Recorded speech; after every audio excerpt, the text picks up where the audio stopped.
Hello guys, welcome back our channel Telugu anime కుర్రోడు. And ఈ వీడియోలో మనం health paradise season 1 episode 7 and 8ని మీకు ఈ వీడియోలో తెలుగులో క్లారిటీగా ఎక్స్ప్లెయిన్ చేయబోతున్నాను. సో ఇలా 2 ఎపిసోడ్స్ అనేది ఎందుకు ఎక్స్ప్లెయిన్ చేస్తున్నాను అంటే ఈ సీజన్ అనేది త్వరగా కంప్లీట్ చేసి ఒక కొత్త యానిమే ఎక్స్ప్లెనేషన్ చేద్దాం అనుకుంటున్నాను. సో డెఫినెట్లీ ఈ 2 ఎపిసోడ్స్ అప్లోడ్ చేయాలో లేదంటే సింగిల్ ఎపిసోడ్గా అప్లోడ్ చేయాలో మీరు కామెంట్ సెక్షన్లో చెప్పండి. అండ్ 2 ఎపిసోడ్స్ అప్లోడ్ చేస్తున్నామని చెప్పి డీటెయిలింగ్ మిస్ అయింది అనుకోకండి. మీకు ప్రతి ఒక్క డీటెయిలింగ్ అనేది క్లియర్గా మీకు అర్థమయ్యేటట్లు ఎక్స్ప్లెయిన్ చేశాను. ఐ హోప్ ఈ వీడియో మీకు నచ్చుతుందని అనుకుంటున్నాను. సో మీకు ఎలా అనిపించిందో, నచ్చిందో లేదో లైక్ చేసి చెప్పండి. అండ్ కామెంట్ సెక్షన్లో నాకు ఫీడ్బ్యాక్ ఇవ్వడం మాత్రం మర్చిపోకండి. సో ఇంకా వీడియో మొదలు పెట్టేద్దామా.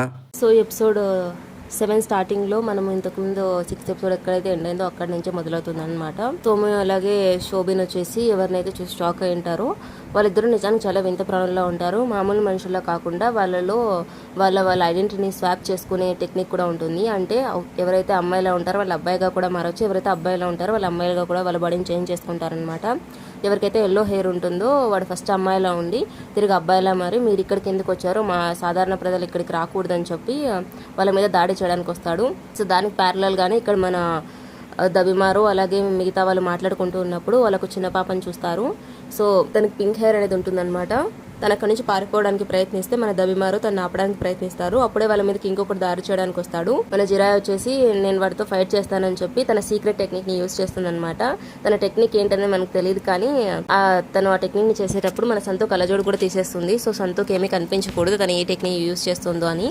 ఇక్కడే మనకి ఇంకో విషయం ఏంటి, ఆ చిన్న పాపని మన దబిమారు పట్టుకోవడానికి ట్రై చేసినప్పుడు జస్ట్ తన సింగిల్ హ్యాండ్ తో అమ్మాయి దబిమారుని కింద పడేస్తుంది. దాన్ని బట్టి దబిమారుకు అర్థమవుతుంది తనకి ఎంత స్ట్రెంత్ ఉందో అని. తర్వాత తను సగరిని హర్ట్ చేయడానికి ట్రై చేస్తే దబిమారు కాపాడుతాడు. సో ఈ అమ్మాయి చాలా పవర్ఫుల్ అని చెప్పి తన శక్తిని అంతా యూజ్ చేస్తే ఆ అమ్మాయిని పట్టుకుంటాడనమాట. కాకపోతే అమ్మాయి ఉన్నట్టుండి ఏడవడం స్టార్ట్ చేస్తుంది. సగరికి వేరే దారి లేక తను చాలా చిన్న పాప అని చెప్పి తను హక్ చేసుకుని ఓదార్చడానికి ట్రై చేస్తుంది. ఇందాక వాళ్ళ మీద అమ్మాయితో పాటు ఇంకొకటి కూడా దాడి చేసింటారని చెప్పింటాను కదా, వాడు చూడడానికి చెట్టు మనిషిలా ఉంటాడనమాట. వాళ్ళ అమ్మాయిని ఏం చేస్తారని భయపడి మీరు అమ్మాయిని ఏం చేయకండి, నేను మిమ్మల్ని విలేజ్ వైపు తీసుకెళ్తాను, అక్కడే పవర్ ఆఫ్ ఎగ్జిలర్ ఉంది, మేము తీసుకుని వెళ్తానని చెప్తాడనమాట. మొదట్లో వీళ్ళందరూ నమ్మరు. నిజంగానే అలాంటి ఇమోటల్ కలిగిన ఫ్లవర్ ఏదైనా ఉందా అని చెప్పి అడుగుతారనమాట. అందుకు అతన్ని రియాక్ట్ అవుతూ నిజంగానే ది పవర్ ఆఫ్ ఎగ్జిలర్ లైఫ్ అనేది ఉంది, నేను దాన్ని కొన్ని 1000 సంవత్సరాలుగా కాపాడుతూ వస్తున్నాను, మిగతా వాళ్ళు ఏమనుకుంటారో నాకు తెలియదు, కానీ దీన్ని జనరేషన్ వైజ్గా మేము కాపాడుతూ ఉన్నాము. ఈ అడవిలో 3 భాగాలుగా ఉన్నాయి, మేము ఈ విలేజ్ని కిమోకో అంటాము, మీరు ఇప్పుడు ఎక్కడైతే ఉన్నారో అది ఫస్ట్ స్టేజ్ మాత్రమే, ఇంకా 2 స్టేజ్లు ఉన్నాయని చెప్పడం స్టార్ట్ చేస్తాడు. మీరు ఇప్పుడున్న ప్లేస్ని మేము ఓజో అంటాము, అలాగే ది పవర్ ఆఫ్ ఎగ్జిలర్ లైఫ్ ఉన్నది ఓరాలు, అంటే అది the centre of the part అన్నమాట విలేజ్లో. ఈ ఐలాండ్లో తెంచెస్ అనే వాళ్ళు కూడా ఉంటారు. మీరు ఇంతవరకు బయట చూసిన క్రీచర్స్ చాలా తక్కువ స్థాయిలో ఉండేటివి, అవి కేవలం మిమ్మల్ని చంపడానికి మాత్రమే యూజ్ చేస్తారు. ఎవరైతే తెంచెన్స్ అనే వాళ్ళు ఉంటారో వాళ్ళు నిజంగా ఒక గాడ్కి ఎంత శక్తి ఉంటుందో అంత శక్తి వాళ్ళలో ఉంటుంది, వాళ్ళే ఈ ఐలాండ్ మొత్తాన్ని కంట్రోల్ చేస్తారు. నేను ఇదంతా మీకు మాటలో చెప్పడం తప్ప మీకు ఎలాంటి సాయం చేయలేను, ఎందుకంటే వాళ్ళు చాలా పవర్ఫుల్ అయిన వాళ్ళు, మీరు ఎలాగో ఐలాండ్ నుంచి ప్రాణాలతో బయటపడడం జరగదు అని చెప్తాడనమాట. వాళ్ళే ఇక్కడ ఉన్న వాళ్ళని ఆర్డర్ చేసి మిమ్మల్ని చంపేయమని చెప్తున్నారు అని చెప్తాడు. దీనికి ప్యారలర్గా మన శోభిన్ దగ్గర సీన్ జరుగుతూ ఉంటుంది అనమాట. అక్కడ ఉన్నవాడు నిజంగానే తుమ్మచి, ఎందుకంటే వీళ్ళు వాడిని సగం బాడీని నరికేస్తే తిరిగి ఆ సగం బాడీలో నుంచి మళ్ళీ వాడు రీజనరేట్ అవ్వడం మనం చూస్తామన్నమాట. సో దీన్ని బట్టే మనకి ఎంత పవర్ ఉందని తెలుస్తుంది. ఇంతవరకు వీళ్ళు ఏ క్రీచర్స్ అయితే పోరాడుంటారో వీళ్ళు నరికేసినప్పుడు అవి చనిపోతాయి, కానీ ఇక్కడ అలా జరగలేదు, తిరిగి వాడు రీజనరేట్ అయ్యాడనమాట. అందుకు వీళ్ళు వాడిని తల మీద కత్తి పెట్టి దబిమారులు అడుగుతాడనమాట, నువ్వేం మాట్లాడుతున్నావు, నీకు తెలుస్తుందా, నిజంగానే ది ఎగ్జిలర్ ఆఫ్ లైఫ్ ఉందా అని అడుగుతారనమాట. అందుకు వాడు మీరు టెన్షన్ పడాల్సిన అవసరం లేదు, నిజంగానే అది ఉంది, మేము దాన్ని ఇంకో పేరుతో పిలుస్తాము, నాలో కూడా ఉందని వాడి చైన్ కట్ చేసుకుంటాడు, కానీ తిరిగి వాడి చైన్ రీజనరేట్ అవుతుంది. వీళ్ళతో ఇలా అంటాడనమాట, మీరు ఎక్కువ టెన్షన్ పడద్దని, మీరు అంత తేలిగ్గా చావరు, ఎందుకంటే మీరు ప్రాణం ఉండగానే వాళ్ళు మీ బాడీని యూజ్ చేసుకుంటారని చెప్తాడనమాట. అంటే ఎలా అంటే మీ బాడీలో ఉన్న స్ట్రెంత్ మొత్తం అవి తీసుకుంటాయి, మీరు ఏవైతే పాపాలు చేస్తుంటారో వాటి మీద ఫీడ్ అయ్యి the power of elixir of life అనేది బ్రతకడం జరుగుతుందన్నమాట. సో మీరే దానికి ఫీడింగ్ అని చెప్తాడనమాట. గబిమారు ఏమో తనకు గాయాలు తగిలి ఉండడం వల్ల స్నానం చేద్దాం అనుకుంటాడు. అదే బాత్ హౌస్ లో చిన్నమ్మాయి కూడా స్నానం చేస్తూ ఉంటుంది. అక్కడున్న క్రీమ్స్ని ఎలా యూజ్ చేయాలని తనకు తెలియదు, తన బాడీ మీద చాలా గాయాలు ఉండాలని వీళ్ళిద్దరూ గమనిస్తారనమాట. సో సెగిరి అక్కడికి వచ్చి ఆ అమ్మాయికి స్నానం చేయడానికి హెల్ప్ చేస్తుంది. వాళ్ళిద్దరిని చూసి ఒకసారిగా దబిమారుకు తన వైఫ్ గుర్తొస్తుంటుంది. తన గతంలో తన వైఫ్ తనకి ఎలా బాతింగ్లో హెల్ప్ చేసేది అని. ఒకసారి తన వైఫ్ తను ఉంటాడనమాట, నువ్వు నీ ఫేస్ నేమ్ కవర్ చేసుకోవాల్సిన అవసరం లేదు, నేను ఆ గాయానికి అంత ఇంపార్టెన్స్ ఇవ్వను, నీకంటూ వేరే రీజన్ ఏదైనా ఉంటే ఓకే, బట్ నువ్వు నా కోసం కవర్ చేసుకుంటూ ఉంటే అందుకు అవసరం లేదు, నువ్వు నార్మల్గానే నీ స్టైల్ని కంటిన్యూ చేయొచ్చు అని చెప్తాడనమాట. అందుకు తన వైఫ్ లేదు నేనేం దీన్ని కవర్ చేసుకోవాలని ట్రై చేయట్లేదు, నాకు చిన్నప్పటి నుంచి అలా అలవాటు అయిపోయింది, అదే నా స్టైల్, సరేలే నేను నీకోసం నా స్టైల్ని మార్చుకుంటానని చెప్తుందనమాట. సో అదే విషయాన్ని తర్వాత ఇక్కడ దబిమారో అమ్మాయితో కూడా చెప్తాడు. నీ బాడీ మీద గాయాలు ఉన్నంత మాత్రాన నువ్వు దాన్ని దాచుకోవాల్సిన అవసరం లేదు, ఎందుకంటే గాయాలున్న ఒక అందమైన లేడీ నా వైఫ్ అనమాట, నేను తన్ని చాలా ప్రేమిస్తూ ఉన్నాను. సో నీ చుట్టూ ఉన్న వాళ్ళు నీ మనసుని చూస్తారే తప్ప నీ బాడీని కాదు, సో నీ బాడీకి ఎక్కువ ప్రిఫరెన్స్ ఇయ్యద్దు అని చెప్తాడు. సో ఆ మాటలు విని ఆ చిన్న పాప అలాగే సెగిరి చాలా ఇంప్రెస్ అవుతారు. సో దబిమారు చాలా మంచివాడని వీళ్ళిద్దరు అనుకుంటారు. తర్వాత వీళ్ళిద్దరు ఒకరినొకరు ఇంట్రడ్యూస్ చేసుకుంటారు. నా పేరు హోకా, ఈ అమ్మాయి పేరు మే, మిమ్మల్ని ఇద్దరిని ఇక్కడ ప్రశాంతంగా ఉండనియండి, మీరు ఇక్కడ నుంచి వెళ్ళిపోండి అని చెప్తారు. దబిమారు ఇంకా మిగతా వాళ్ళు వీళ్ళు చెప్పేది నిజమా కాదా అని డిస్కషన్ చేసుకుంటూ ఉంటారనమాట. ఇక్కడే ప్యారలర్ గా మన తెంజో యొక్క లైఫ్ని చూపిస్తారనమాట. తన పాస్ట్లో యాక్చువల్లీ తన ఫ్యామిలీలో వాళ్ళకి తనకు ఫుడ్ పెట్టడానికి వాళ్ళ దగ్గర ఉండదు. సో తను గుర్తు తెచ్చుకుంటూ ఉంటాడు. మా పేరెంట్స్ నన్ను పోషించడానికి వాళ్ళ దగ్గర ఏం లేదు, కాకపోతే వాళ్ళు నాకంటూ ఇచ్చింది ఫ్రీడమ్ మాత్రమే, నేను ఎవరినైనా కొట్టగలను, యాజ్ లాంగ్ యాజ్ ఏ పనైనా చేయగలను, కానీ ఒక మనిషిని చంపనిలేను అని చెప్తాడనమాట. అప్పుడే ఒక అతను తన ముందు కత్తి చూపించి ఇదంతా ఆపేయని చెప్తాడు, తనే నన్ను సమురాగా చేస్తాడని చెప్తాడు. ఇక నగరి నువ్వు ఎందుకని ఇంత స్లోగా నడుస్తూ ఉన్నావు, పద మనం త్వరగా వెళ్దామంటే లేదు నువ్వు అమ్మాయి అని తెలియక ముందు వేరే విషయం, ఇప్పుడు నువ్వు అమ్మాయి నాకు తెలుసు, సో మనం ఇంకా చాలా జాగ్రత్తగా ఉండాలి, ఎవరైనా నీ మీద దాడి చేస్తారు, నీ మీద చాలా ప్రమాదం ఉందని చెప్తాడనమాట. అందుకు వాని మాటలకు ఇంప్రెస్ అయిపోయి నేను నిజంగానే నేను తీసుకుంటున్న కేర్కి నాకు చాలా నచ్చేసావు, మన ఇద్దరం పెళ్లి చేసుకుందామని అడుగుతుంది అనమాట. పెళ్లి పిల్లల తర్వాత ముందు మనం ఈ ఐలాండ్ నుంచి ప్రాణాలతో బయటపడాలని చెప్తారు. ఇందాక మనం చూసిన ఇద్దరు టెన్షన్లో ఒక టెన్షన్ ఇక్కడికి వస్తుంది అనమాట. ఒక టెన్షన్ ఏమో శోభయ్యతో ఫైట్ చేస్తూ ఉంటే ఇంకొక టెన్షన్ ఇక్కడ వీళ్ళిద్దరితో ఫైట్ చేయడానికి వీళ్ళ దగ్గరకు వస్తుంది. సో వీళ్ళ మీద క్రీచర్ దాడి చేస్తున్నప్పుడు మన నగరి అక్కడి నుంచి తప్పించుకోవడానికి ట్రై చేస్తారు. వీళ్ళిద్దరూ ఒకరి దాని తర్వాత ఒకరు తన మీద దాడి చేస్తూ ఉంటారు. తను ఎన్ని ముక్కలుగా నరికినా తిరిగి తన బాడీ పార్ట్స్ రీజనరేట్ అవుతూ ఉంటాయి. సో వీళ్ళిద్దరూ ఒక ప్లాన్ చేస్తారనమాట, మనం దాన్ని ఎలాగో చంపలేము, కాకపోతే మనం ఇక్కడి నుంచి తప్పించుకుందామని చెప్పి ఒక్కసారిగా దాని తల నరికేసి అక్కడి నుంచి పారిపోతాడు. కాకపోతే వీళ్ళు ఎంత వేగంగా నడుస్తూ ఉంటారో అంతకంటే వేగంగా తన తల రీజనరేట్ అయ్యి తిరిగి వాళ్ళ ముందుకే వస్తుంది. ఇంకా మేము తప్పించుకోలేమనుకుంటున్న టైంలో ఒక్కసారిగా తన బాడీ ఏదైతే రీజనరేట్ అవుతూ ఉంటుందో ఆ బాడీని మీదకి ఎవరో దాడి చేస్తారు. సో ఆ రీజనరేట్ అయ్యే బాడీ పార్ట్ వెళ్ళి ఒక చెట్టుకి ఇరుక్కుంటుంది అనమాట. ఎవరా అని వీళ్ళిద్దరు ఒక్కసారిగా వెనక్కి తిరిగి చూస్తారు. వచ్చింది ఎవరో కాదు, సెన్సా. ఈ సెన్సా ఎవరంటే ఇంతకు ముందు మనం స్టోరీలో ఎవరైతే తెంజాకి గురువు అని చెప్పాం కదా, అతనే ఇతను అనమాట. వాళ్ళు ముగ్గురు అక్కడి నుంచి పారిపోతారు. ఆ తర్వాత మన తెంజా నురుగకి ఇతని గురించి ఇన్స్టిట్యూట్ చేస్తాడనమాట. ఇతనే నా గురువు, ఇతనే నాకు స్వాడ్ ఎలా యూజ్ చేయాలని నేర్పించాడని చెప్తాడు. ఇక్కడే షియాన్ వచ్చేసి వీళ్ళతో ఇలా అంటుంటాడు అనమాట, మీరు ఏం చేస్తున్నారని అడిగితే ఇంతకీ మీరు ఇక్కడ ఎందుకున్నారని వీళ్ళు అడుగుతారు. నేను వచ్చిన పని అయిపోయింది, ఇక్కడ నుంచి తప్పించుకోవాలని నేను ట్రై చేశాను, కాకపోతే అక్కడ నేను చాలా విషయాన్ని సెన్స్ చేశాను, సో నేను ఇక్కడ నుంచి ఒంటరిగా వెళ్ళానని నాకు అర్థమైంది. ఎవరైతే ఇక్కడ నుంచి తప్పించుకోవాలనుకుంటున్నారో వాళ్ళ సాయం తీసుకొని ఐలాండ్ నుంచి బయటపడదాం అనుకుంటున్నాను. నా సంగతి సరే, నువ్వు చెప్పు, నువ్వెందుకని నీ క్రిమినల్ని కాపాడాలనుకుంటున్నావు, నన్ను ట్రాప్ చేయాలనుకున్న నా క్రిమినల్ని నేనే ఎగ్జిక్యూట్ చేసేస్తాను, మరి నువ్వెందుకు ఈ క్రిమినల్ని కాపాడుతున్నావు అని చెప్పి స్వాడ్ని తన నగరి వైపు స్టార్ట్ చేస్తాడనమాట. అందుకు టెన్షన్ లేదు, మీరు నగరి గురించి అలా ఆలోచించాల్సిన అవసరం లేదు, తను చాలా మంచిది, తను మిగతా క్రిమినల్స్ లాగా కాదు, మీరే నన్ను పెంచారు, మీరే నన్ను ఇలా తయారు చేశారు, నేను వచ్చే మీలాగే ఆలోచిస్తాను, ఒక్కసారిగా తప్పు పని ఎలా చేస్తానో ఒక్కసారి ఆలోచించండి అని చెప్తాడనమాట.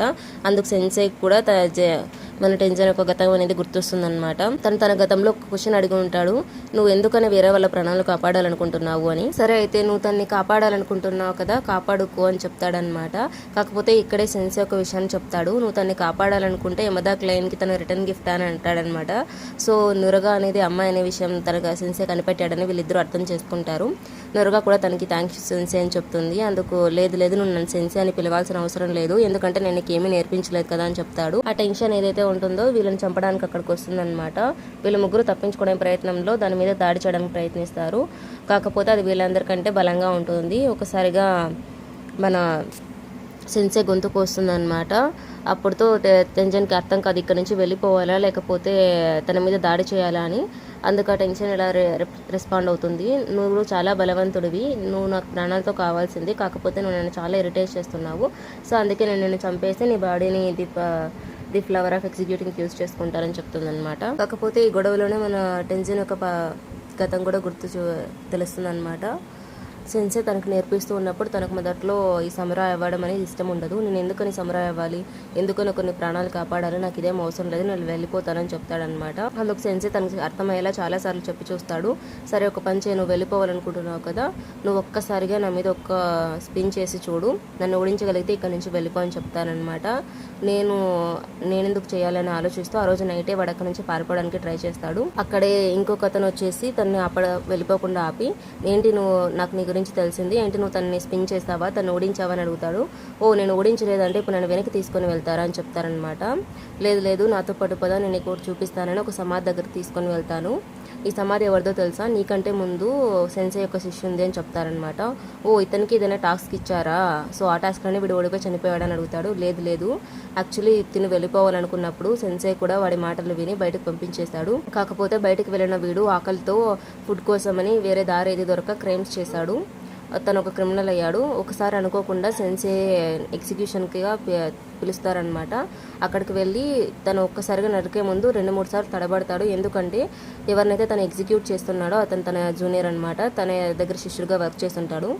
ఇదంతా తలుచుకొని ఒకవేళ తను నేను బయటకు పంపించకుండా ఉండుంటే తను ఇలా ఆకలి బాధలతో క్రిమినల్ అయ్యేవాడు కాదు, చనిపోయేవాడు కాదు కదా అని ఆలోచిస్తాడు. ఎవరినైతే నేను ఎగ్జిక్యూట్ చేస్తుంటాడో తను ఒకే మాట చెప్తాడనమాట, నన్ను క్షమించు సెన్సే, నేను తప్పు చేశాను అని. సో ఇక్కడే మన సెన్సేకి తను ఎంత పెద్ద తప్పు చేశారనేది గుర్తుకొస్తుంది. ఇలా ఇంకెవరు చనిపోకూడదని తను అప్పటి నుంచి పీపుల్ని సేవ్ చేయడం, అలాగే వాళ్ళని ట్రైన్ చేయడం స్టార్ట్ చేస్తాడని చెప్తాడు. సో ఆ సామురాయ్ మాటలు విన్న మన తెంజున్ తను ఎంత తప్పు చేశాడో తెలుసుకుని తిరిగి సెన్సే దగ్గరికి వచ్చి తన దగ్గర ట్రైన్ అవుతాడనమాట. తన క్వశ్చన్ అడుగుంటాడు సెన్సేని, నిజంగానే నా లైఫ్లో నేను ఎవరైనా కాపాడాలనుకునే మనిషి నాకు దొరుకుతాడా అని. అందుకు సెన్సే రెస్పాండ్ అవుతూ టైంని కానీ నేర్పిస్తుందని చెప్తాడనమాట. సో ఇక్కడ ఏదైతే క్రియేచర్ ఉంటుందో అది మన తెంజే మీద దాడి చేసి తన బాడీ మీద 3 హోల్స్ చేస్తుంది. సో తను ఇంకా నేను బతకను, చనిపోతాను, కాకపోతే నేను చనిపోయేలోపే వీళ్ళని కాపాడాలనుకుంటాడు. నురగ తన మీద దాడి చేయడానికి వస్తూ ఉంటుంది అనమాట ఆ క్రీచర్ మీదకి. కాకపోతే నురగాని వెనక్కి నెట్టేసి ఒక్కసారిగా తన పైకి లేచి ఆ క్రీచర్ని దాడి చేస్తూ ఉంటాడు.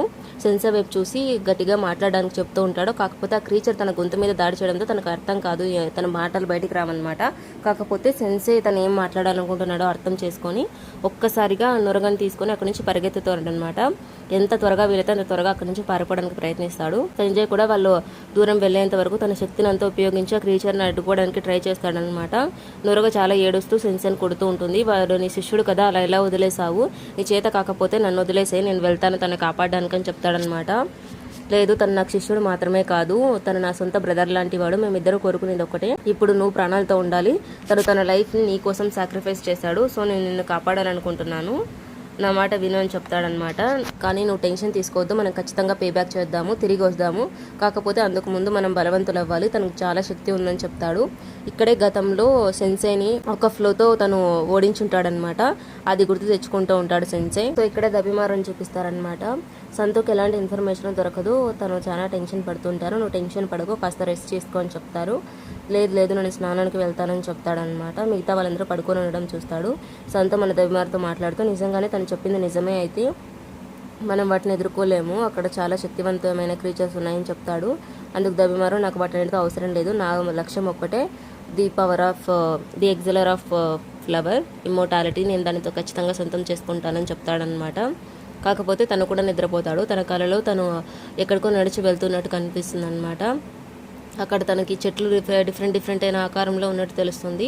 తన మనసులో ఒకటే ఉంటుంది, నేను ఎలాగైనా సరే ఆ ఇమ్మోర్టాలిటీని సొంతం చేసుకోవాలి, నా వైఫ్ దగ్గరకు తిరిగి వెళ్ళాలి, లేదంటే నేను నా జీవితంలో అన్నీ ఓడిపోతాను, ప్రతి కొండి వేస్ట్ అని చెప్తాడనమాట. అప్పుడే వీళ్ళకి ఆ చెట్టు మనిషి చెప్పిన ప్లేసెస్ ఏవైతే ఉంటాయో అలాంటి ఒక ప్లేస్లోకి తను ఎంట్రీ అవుతున్నట్టు తనకు అనిపిస్తుంది. ఓకే, సో ఈ ప్లేస్లోనే ది ఎగ్జిలర్ ఆఫ్ లైఫ్ ఉందన్నమాట, నేను ఖచ్చితంగా దాన్ని సొంతం చేసుకోవాలని చెప్పి అక్కడున్న డోర్ని ఓపెన్ చేయడానికి ట్రై చేస్తాడు. అక్కడే తన వెనక టెన్షన్ వచ్చి నిలబడుతుంది అనమాట. ఒక్కసారిగా మనోడు షాక్ అయిపోతాడు. సో ఇక్కడితో ఎపిసోడ్ అనేది ఎండ్ అయిపోతుంది.